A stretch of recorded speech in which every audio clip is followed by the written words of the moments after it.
আসসালামু আলাইকুম এভরিওয়ান, আমি আইরিন। আশা করছি সবাই ভালো আছেন। আজকে পাঙ্গাস মাছ রান্না করব। প্রথমে কড়াইতে তেল দিয়ে দিচ্ছি। মাছটাকে ভালোভাবে ধুয়ে পরিষ্কার করে হলুদ আর লবণ দিয়ে মাখিয়ে রাখলাম। মাছগুলোকে লাল লাল করে ভেজে নেব। ভাজা হয়ে গেছে, একটি পাত্রে ঢেলে নিলাম।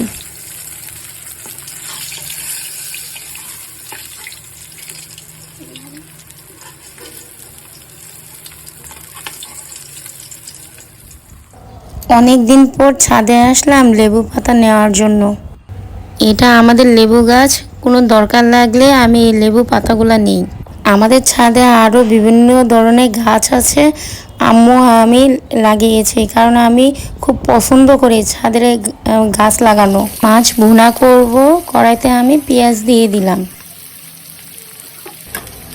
পেঁয়াজগুলোকে হালকা ভেজে নেব।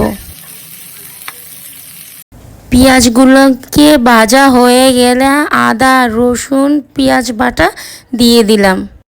এগুলোকে কিছুক্ষণ ভাজবো। হলুদ ধনিয়ার গুঁড়া মরিচ দিয়ে দিলাম। মশলাটাকে পানি দিয়ে ভালোভাবে কষিয়ে নেব।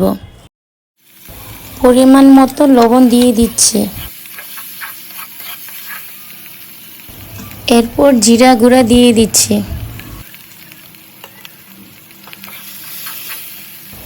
লেবু পাতা দিয়ে দিচ্ছি যেন মাছে কোনো গন্ধ না আসে।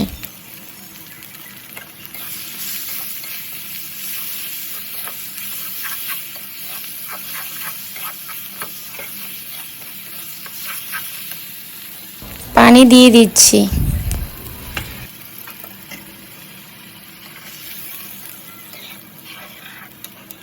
মাছগুলোকে দিয়ে দিচ্ছি।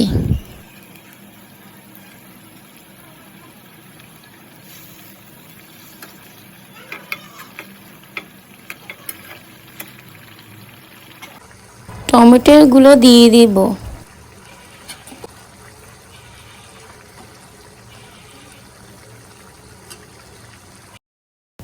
মাছ রান্না হয়ে গেছে, এখন আমি পরিবেশন করে নেব।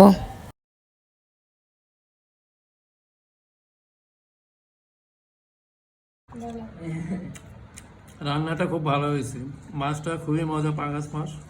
ভাত ও কাটার বউ চাল খুব সুস্বাদু হয়েছে।